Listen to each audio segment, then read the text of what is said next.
여러분 안녕하세요. 오늘은 우리나라의 아주 아름다운 사랑 이야기를 들려드릴게요. 바로 춘향이와 이몽룡의 이야기랍니다. 그럼 이야기 시작하겠습니다. 구독과 좋아요 부탁드립니다. 춘향전. 옛날 전라도 남원이라는 고을에 춘향이라는 아주 아름다운 소녀가 살고 있었어요. 춘향이는 얼굴도 예쁘고 마음씨도 곱기로 소문난 처녀였지요. 춘향이의 어머니 월매는 기생이었지만 춘향이만큼은 기생이 되지 않고 바르게 자라길 바라며 정성껏 키웠답니다. 춘향이는 글도 잘 읽고 노래와 춤도 잘했어요. 하지만 무엇보다 마음이 곱고 착해서 동네 사람들 모두가 춘향이를 좋아했답니다. 어느 봄날이었어요. 남원 부사의 아들인 이몽룡이라는 젊은 도련님이 그네 뛰는 춘향이를 보게 되었어요. 광안루라는 아름다운 누각 옆 꽃이 만발한 봄날이었지요. 저 처녀는 누구인가? 마치 선녀 같구나. 몽룡은 춘향이의 아름다운 모습에 첫눈에 반하고 말았어요. 춘향이도 잘생기고 학식 있는 몽룡 도련님을 보고 마음이 설레었답니다. 두 사람은 서로를 알아가며 깊은 사랑에 빠졌어요. 몽룡은 춘향이네 집을 찾아가 정식으로 혼인을 청했고 춘향이와 백년가약을 맺었답니다. 춘향아, 나는 평생 너만을 사랑하겠노라. 도련님, 저도 평생 도련님만을 섬기겠나이다. 두 사람은 서로 깊이 사랑하며 행복한 나날을 보냈어요. 하지만 행복한 시간은 오래가지 못했어요. 몽룡의 아버지가 다른 곳으로 부임하게 되어 한양으로 떠나야 했거든요. 춘향아, 내가 꼭 다시 돌아올 테니 나만을 기다려다오. 과거에 급제하여 훌륭한 사람이 되어 너를 당당히 맞이하리라. 도련님, 저는 끝까지 도련님만을 기다리겠나이다. 제 마음은 변하지 않을 것입니다. 눈물로 작별 인사를 나눈 두 사람. 몽룡은 한양으로 떠나고 춘향이는 남원에 홀로 남게 되었어요. 얼마 후 남원에 새로운 사또가 부임했어요. 그의 이름은 변학도. 매우 욕심이 많고 못된 사또였답니다. 변학도는 남원에서 제일 아름답다는 춘향이의 소문을 듣고 춘향이를 불러들였어요. 네가 바로 그 유명한 춘향이로구나. 오늘부터 나의 수청을 들어라. 하지만 춘향이는 단호하게 거절했어요. 사또님, 저는 이미 남편이 있는 몸입니다. 다른 남자를 섬길 수 없나이다. 뭐라고? 감히 사또의 명을 거역하느냐. 변학도는 크게 화를 내며 춘향이를 옥에 가두어 버렸어요. 그리고 매일같이 춘향이를 불러내어 고문하며 괴롭혔답니다. 옥에 갇힌 춘향이는 매일 매를 맞고 고통스러운 나날을 보냈어요. 하지만 춘향이는 절대 굴복하지 않았답니다. 매를 100대를 맞아도 1000대를 맞아도 제 마음은 변하지 않을 것입니다. 춘향이의 어머니 월매는 딸을 구하기 위해 애타게 발버둥 쳤지만 방법이 없었어요. 변학도는 춘향이가 자기 말을 듣지 않으면 죽이겠다고 협박했거든요. 춘향이는 감옥에서도 몽룡 도련님만을 생각했어요.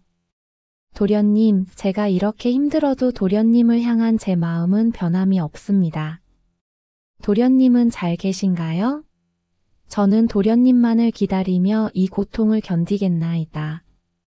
그 사이 한양에 있던 몽룡은 열심히 공부하여 마침내 과거에 급제했어요.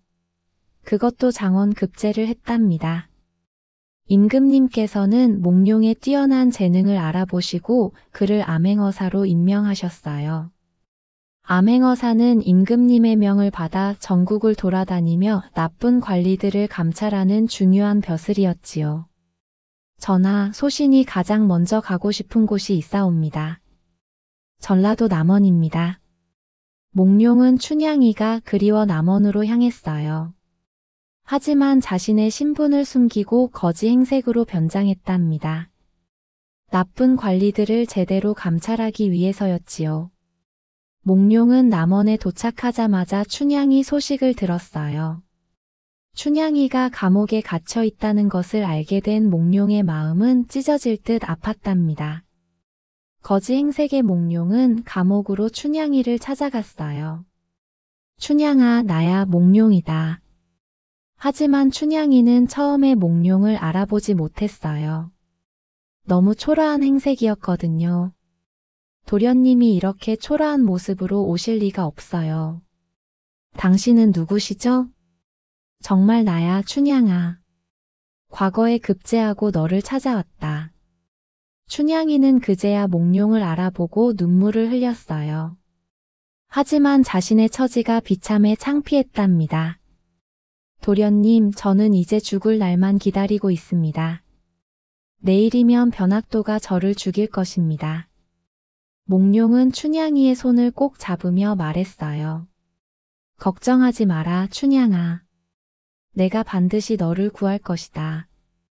다음 날은 변학도의 생일이었어요. 변학도는 큰 잔치를 열고 온 고을 백성들을 불러 모았답니다. 사실은 백성들에게 자랑하고 위세를 부리려는 것이었지요. 오늘은 나의 생일이니 모두 즐겁게 놀아라. 그리고 저 고집센 춘향이를 끌고 와라. 오늘 마지막으로 내 말을 들을 기회를 주겠다. 춘향이는 잔치 마당으로 끌려 나왔어요. 온몸이 상처투성이었지만 춘향이의 눈빛은 굳건했답니다. 그때였어요. 거지 행색의 한 남자가 잔치 마당으로 들어왔어요. 바로 몽룡이었지요. 거지 주제에 감히 이곳에 들어오다니. 누구냐, 당장 쫓아내라. 하지만 몽룡은 태연하게 말했어요. 나는 나그네일 뿐이요. 한 잔 먹고 싶소. 변학도는 비웃으며 말했어요. 거지가 시를 지을 수나 있느냐? 시를 잘 지으면 술을 주고 못 지으면 곤장을 치리라. 몽룡은 붓을 들어 훌륭한 시를 지었어요. 변학도도 감탄할 수밖에 없었답니다. 그때 몽룡이 품속에서 무언가를 꺼냈어요. 바로 암행어사의 증표인 마패였습니다. 어사또 출두야. 마패를 높이 든 몽룡의 목소리가 잔치 마당에 울려 퍼졌어요. 나는 임금님의 명을 받은 암행어사 이몽룡이다. 변학도, 내 죄를 낱낱이 밝혀라. 모든 사람들이 깜짝 놀랐어요. 거지인 줄만 알았던 사람이 암행어사였다니. 변학도는 얼굴이 새하얗게 질려서 땅바닥에 엎드렸어요. 어사또님. 용서해 주십시오. 네가 백성들을 괴롭히고 순수한 춘향이를 핍박한 죄 용서할 수 없다. 몽룡은 변학도의 모든 죄를 밝혀내어 벌을 주었어요. 그리고 감옥에 갇힌 춘향이를 즉시 풀어주었답니다. 춘향아, 오래 기다렸구나. 이제 다시는 떨어지지 않을 것이다. 도련님, 저를 구해주셔서 감사합니다. 도련님을 믿고 기다린 보람이 있습니다. 두 사람은 서로 부둥켜 안고 기쁨의 눈물을 흘렸어요. 몽룡은 춘향이를 데리고 한양으로 갔어요. 그리고 임금님 앞에서 정식으로 혼례를 올렸답니다. 신분이 낮다는 이유로 천대받던 춘향이는 이제 떳떳한 양반가의 부인이 된 거예요. 춘향이의 어머니 월매도 함께 한양으로 가서 행복하게 살았답니다. 여러분, 춘향이와 몽룡의 이야기 어떠셨나요? 이 이야기는 우리에게 참 많은 것을 가르쳐줘요. 첫 번째, 춘향이는 아무리 어려운 상황에서도 자신의 약속을 지켰어요. 변학도의 협박에도 굴하지 않고 몽룡을 향한 사랑을 지켰지요. 이것을 절개라고 한답니다. 약속을 지키고 옳은 일을 하는 것이 얼마나 중요한지 보여주는 거예요. 두 번째, 몽룡은 춘향이를 진심으로 사랑했어요. 춘향이의 신분이 낮다고 무시하지 않고 끝까지 책임을 다했지요. 진정한 사랑은 어떤 어려움도 이겨낼 수 있다는 것을 보여줍니다. 세 번째, 변학도처럼 나쁜 사람은 결국 벌을 받았어요. 힘이 있다고 약한 사람을 괴롭히면 안 된다는 것을 가르쳐 주지요. 춘향이와 몽룡은 서로를 믿고 사랑하며 오래오래 행복하게 살았답니다. 이 아름다운 사랑 이야기는 수백 년이 지난 지금까지도 많은 사람들에게 사랑받고 있어요. 춘향이가 살았던 남원에 가면 춘향이와 몽룡이 처음 만난 광안루를 지금도 볼 수 있답니다. 여러분도 춘향이처럼 굳센 마음을 가지고 몽룡이처럼 약속을 지키는 사람이 되길 바라요. 자, 오늘의 이야기는 여기까지예요. 춘향이와 몽룡의 아름다운 사랑 이야기 잘 들으셨나요? 다음에 또 재미있는 이야기로 만나요. 안녕. 이야기를 들어주셔서 감사합니다. 구독과 좋아요 부탁드려요.